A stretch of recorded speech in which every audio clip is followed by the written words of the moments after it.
How you doing, guys? Another installment here, Lean Andrews. This book, The Nurture Assumption. Let me say something about the reading. In no shape, form, or fashion is this to belittle or make light of or make dark of those who do or do not read to their kids. If anything, this is a par for the course of motivation.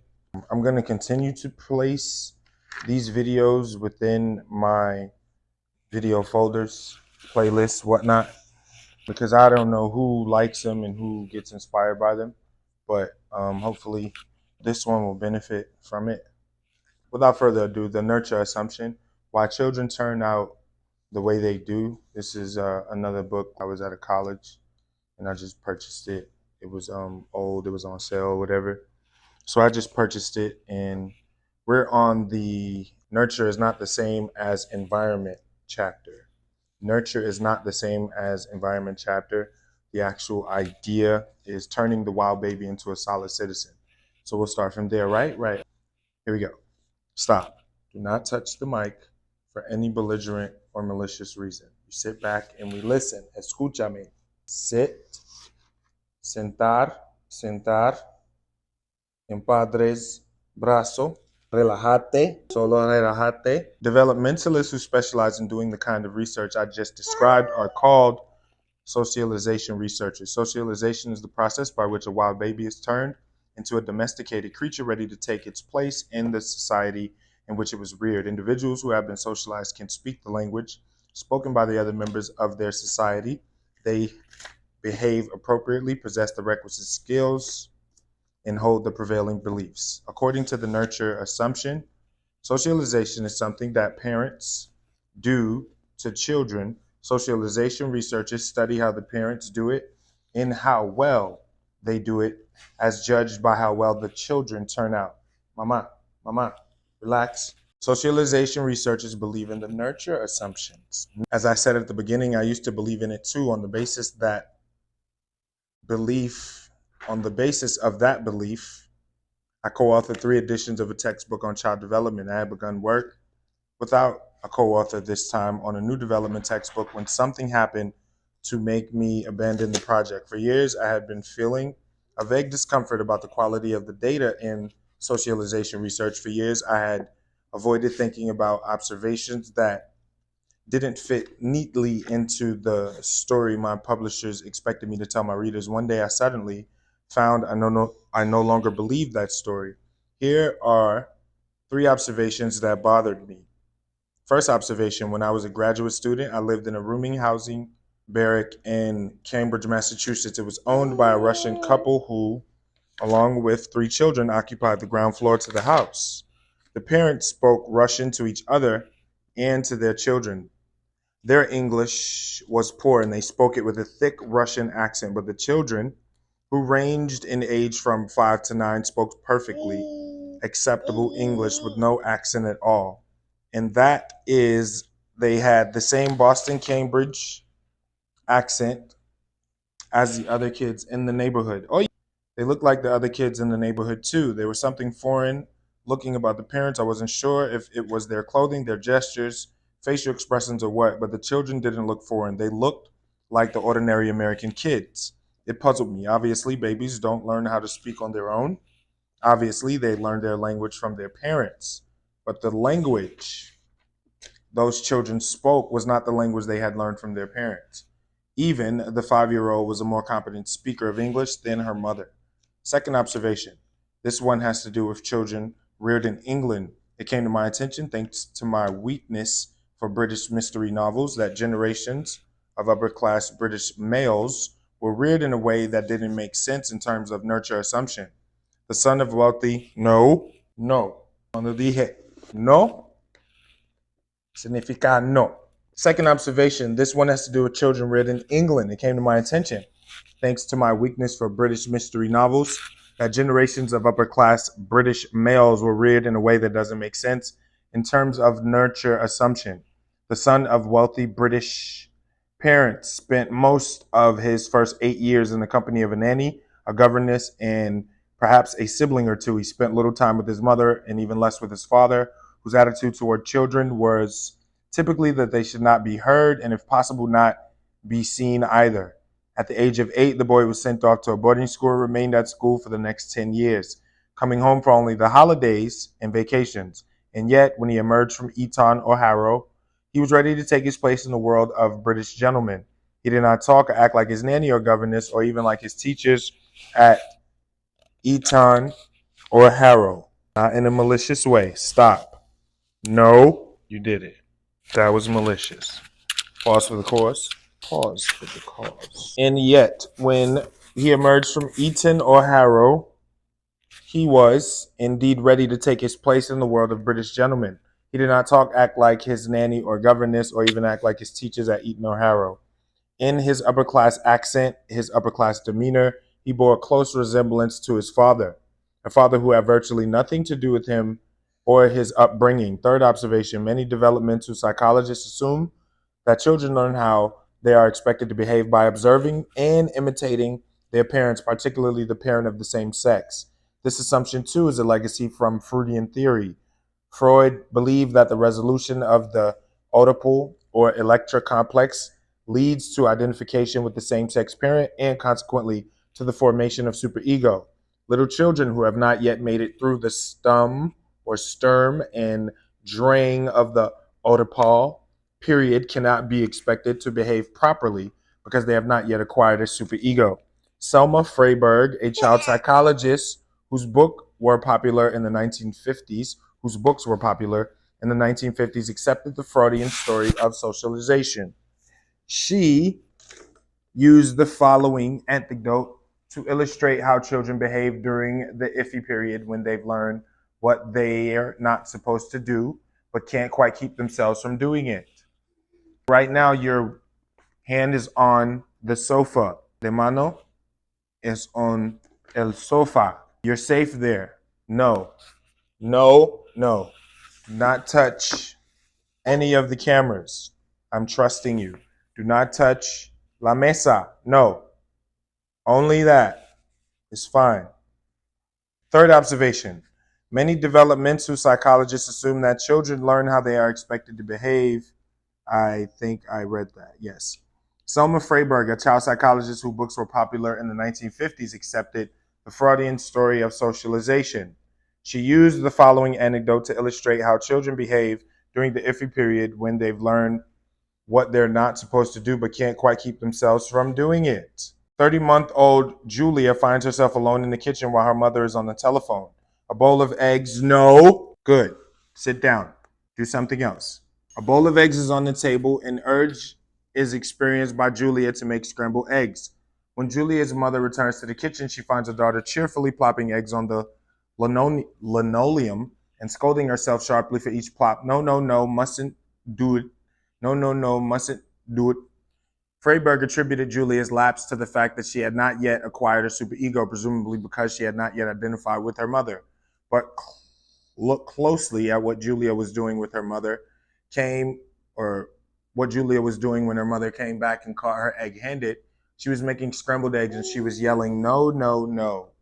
Julia imitating her mother, and yet mother was not pleased. The fact is that children cannot learn how to behave by imitating their parents because of most things they see their parents doing, making messes, bossing other people around, driving cars, lighting matches, coming and going as they please, and lots of other things that look like fun to people who are not allowed to do them are prohibited to children.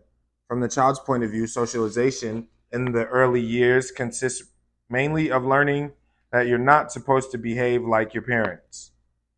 In case you are wondering whether imitating the same-sex parent might work better in a less complex society, the answer is no. That's good. That's a good word. Currently, she's moving around and playing. I noticed that my zipper is open, so let me close that out of respect. She's like moving around, walking around right in front of us. We got to be careful, Mama. I'm underlining something that was important. Where was it? Oh, in case you are wondering whether imitating the same-sex parent might work better in a less complex society, the answer is no. In pre-industrial societies, the distinction between acceptable adult behavior and acceptable child behavior tends to be even greater than in our own. We're not touching El platos. No. No. Do not touch el platos. Can you come on this side? Can you come over here? Thank you. Nice and slow. Good. Safety first. Good. In village societies in the Polynesian islands, for instance, children are expected to be restrained and submissive with adults and to speak only when spoken to. The adults do not behave this way either. Excuse me. No. Come back. Ven aquí. Antea. Ven aquí. No. No tocar. No. Come here. No. Good girl. Good girl. Good, good, good. The adults do not behave this way either when interacting with their children or when interacting with other adults. Vamos a leer. Vamos a leer, leer, leer. Vamos a leer, leer, leer. Vamos a leer, leer. Although Polynesian children may learn the art of weaving or fishing by watching their parents, they cannot learn the rules of social behavior in that way. In most societies, children who behave like grown-ups are considered impertinent. According to the nurture assumption, it is the parents who transmit cultural knowledge, including language, to their children and who prepare them for full membership in the society in which they spend their adult lives. But the daughter of immigrant parents, no, but the daughter of immigrant parents does not learn the local language and customs from her parents. The son of wealthy British parents sees his parents too rarely to make such a theory plausible, and children in many different cultures are likely to get in trouble if they behave too much like their parents. Yet, all these children somehow do learn to behave the way their society expects them to. No, no, we are not putting that in our mouths. No hace poner en la boca. No hace por not put that in your mouth. Where did I leave off? The nurture assumption is based on a particular model of family life, that of a typical middle class North American or European family. Socialization researchers do not, as a rule, look at families in which the parents cannot speak the local language. They do not study children who go to boarding schools or who are reared by governesses or nannies. Although anthropologists and cross-cultural psychologists have done many studies of child rearing methods in other societies, socialization researchers seldom check to see whether their theories are applicable to children growing up in these other societies. Of course, some things are true in every society.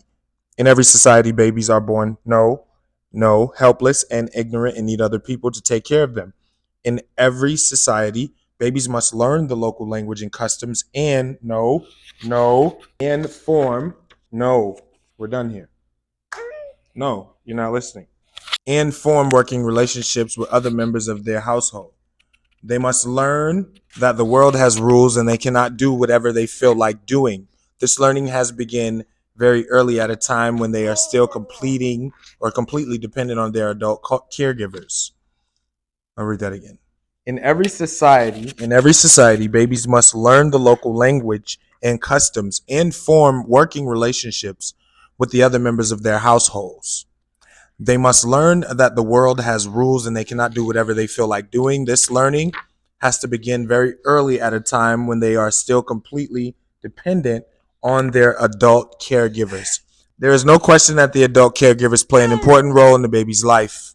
It is from these older people that these babies learn their first language, have their first experiences in forming and maintaining relationships, and get their first lessons in following rules. But the socialization researchers go on to draw other conclusions that what children learn in the early years about relationships and rules set the patterns for later relationships and later rule following, and hence determines the entire course of their lives.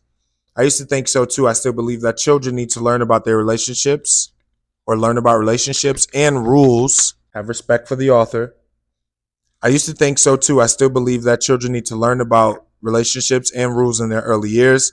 It is also important that they acquire a language, but I no longer believe that this early learning, which in our society generally takes place within the home, sets the pattern for what is to follow. Although the learning itself serves a purpose, the content of what children learn may be irrelevant to the world outside their home.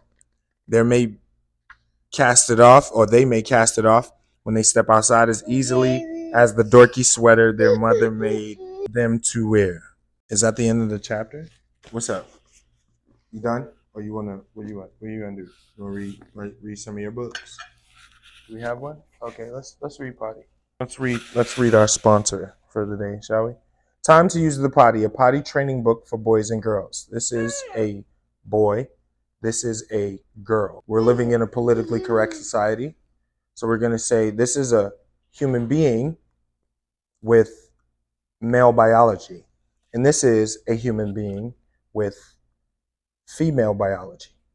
This is not a human being. This is a teddy bear. Also, Jasmine and Jack are twins. It's time for them to try the potty.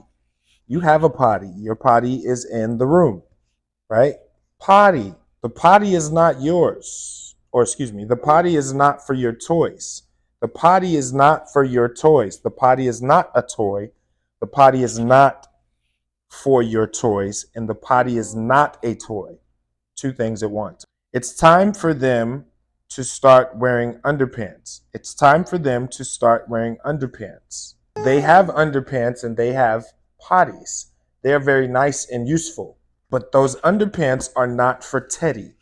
Underpants or diapers, pañal, cuando cambiarte de pañal es no for Teddy. No for Teddy.